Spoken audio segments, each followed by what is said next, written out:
बोधकथा रहस्यमय झरा. एका हिरव्यागार जंगलात जंबो नावाचा एक छोटा हत्ती राहत होता. तो खूपच नटखट आणि खेळकर होता. तो नेहमी काहीतरी नवीन शोधात असायचा. त्याचे मित्र टोपी बंदर, चिंकू ससा आणि गप्पू कोल्हा हे त्याच्या प्रत्येक साहसात सहभागी व्हायचे. एका संध्याकाळची गोष्ट आहे.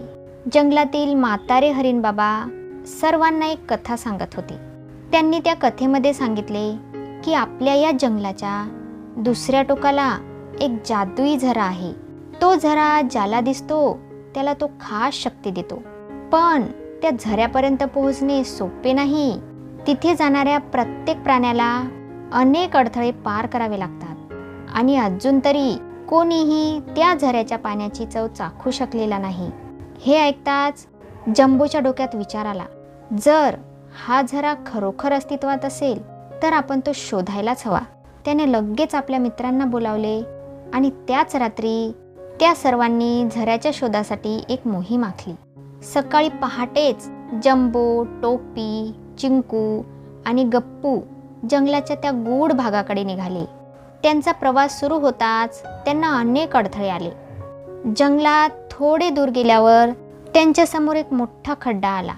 तो एवढा खोल होता की जर कोणी त्यात पडले तर बाहेर पडणे अशक्य होते. मी काहीतरी करू शकतो, जंबोने उत्साहाने म्हटले. त्याने आपल्या मजबूत सोंडेने एक मोठे झाड उखडून काढले आणि त्याचा पूल तयार केला. मग त्याच्या सर्व मित्रांनी सुरक्षितरित्या तो खड्डा पार केला. आता ते एका दाट जंगलात आले होते, जिथे सूर्यप्रकाशही पोचत नव्हता आणि वाटही स्पष्ट दिसत नव्हती. ही वाट आपण शोधू शकतो, टोपी बंदर झाडावर चढून म्हणाला. त्याने झाडावरून उड्या मारत योग्य वाट शोधली आणि सर्वांना सुरक्षितरित्या बाहेर काढले. असेच ते पुढे जात असताना एका मोठ्या झाडाच्या खालून एक भयंकर विषारी साप सरपटत पुढे आला. सगळ्यांनी घाबरून मागे पळण्याचा प्रयत्न केला. थांबा, घाबरून चालणार नाही, गप्पू कोल्हा म्हणाला. तो खूप चतुर होता. त्याने एका मोठ्या पानावर सापासारखी नक्षी काढली आणि सापासमोर ठेवले.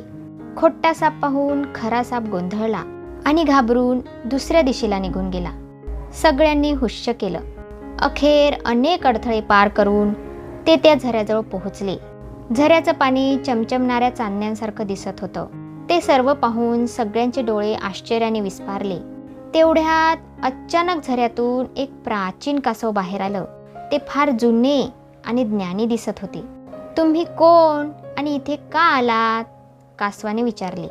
जंबो पुढे आला आणि म्हणाला, आम्हाला ह्या झऱ्याची सत्यता जाणून घ्यायची आहे.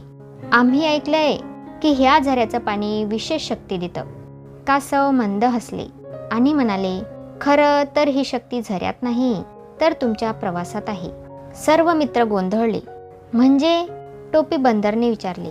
कासव म्हणाले, तुम्ही या प्रवासात मैत्री, धैर्य, चातुर्य आणि सहकार्य या गोष्टी शिकल्या.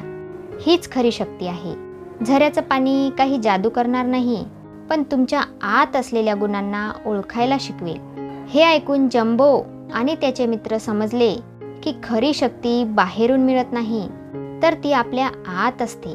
यावरून आपल्याला शिकवण मिळते, मैत्री आणि सहकार्याने कोणताही अडथळा पार करता येतो.